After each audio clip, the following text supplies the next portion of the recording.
आज की कहानी है काली परी का श्राप। एक बड़े राज्य में एक राजा और रानी थे जो अपने बच्चों की कामना करते थे, लेकिन उनकी कोई संतान नहीं थी। उसके राज्य में प्रजा बहुत खुश थी।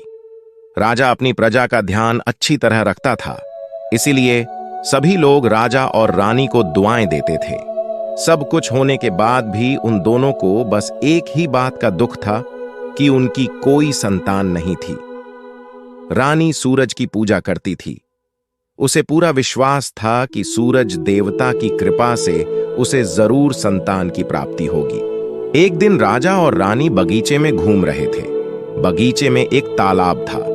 दोनों तालाब के किनारे बैठकर प्रकृति का आनंद ले रहे थे। तभी वहां एक मेंढक आया और उसने कहा कि रानी को बहुत जल्द सूरज देव की कृपा से एक पुत्री की प्राप्ति होगी।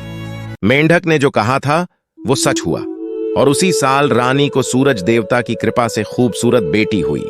राजा ने उसके पैदा होने पर बहुत बड़ा उत्सव रखा और उसमें सभी को बुलाया, लेकिन गलती से काली परी को बुलाना भूल गया।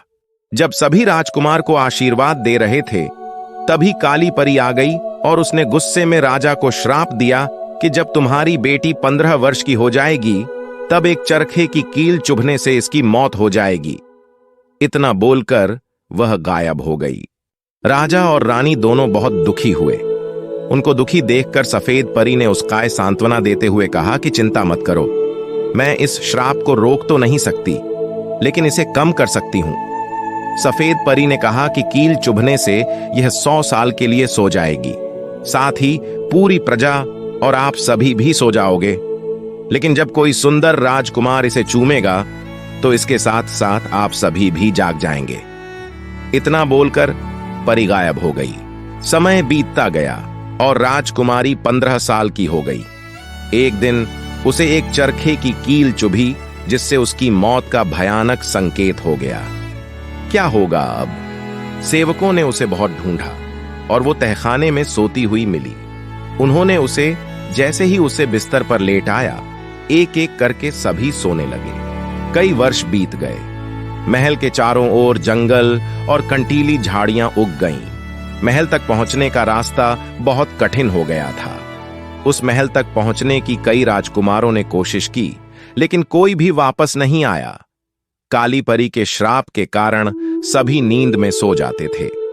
एक दिन उस महल की कहानी सुनकर एक सुंदर राजकुमार उस ओर आया, जो कई राज्यों को जीत चुका था। सभी ने उसे वहां जाने से रोका और कहने लगे कि जो भी वहां गया कोई वापस नहीं लौटा। लेकिन राजकुमार ने किसी की भी नहीं सुनी और महल की ओर चला गया। जैसे ही वह महल के पास पहुंचा, अपने आप ही झाड़ियां दूर हो गईं और वह सीधा राजकुमारी के कमरे में चला गया। राजकुमारी को देखकर वो मानो उसकी सुंदरता में खो गया। उसने खुद को संभालते हुए जैसे ही उसे चूमा, वैसे ही काली परी का श्राप टूट गया और उसके साथ ही सभी नींद से जाग गए। सभी दोनों को देखकर बहुत खुश हुए और दोनों की शादी करवा दी। इस वीडियो को देखने के लिए धन्यवाद। अगर आपको ये वीडियो पसंद आया है तो लाइक करें, शेयर करें और हमारे चैनल को सब्सक्राइब करना ना भूलें।